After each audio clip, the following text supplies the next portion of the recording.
Ankleshwar national highway 48 પર ટ્રાફિકનું નિયમન કરતા પોલીસ કર્મીનું અજાણ્યા વાહનની ટક્કરે ઘટના સ્થળે જ કરુણ મોત નીપજ્યું। સીસીટીવી ફૂટેજના આધારે ચાલકની શોધખોળ હાથ ધરાઈ।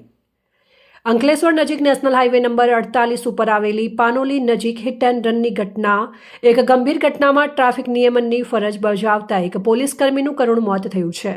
મૃતક પોલીસ કર્મીનું નામ વિવેક સિંહ ડાભી હતું। ટ્રાફિકનું નિયમન કરતી વખતે એક અજાણ્યા વાહન ચાલકે તેમને જોરદાર ટક્કર મારી હતી, જેના કારણે તેમને ગંભીર ઇજાઓ થતાં તેમનું ઘટના સ્થળે જ નિધન થયું હતું।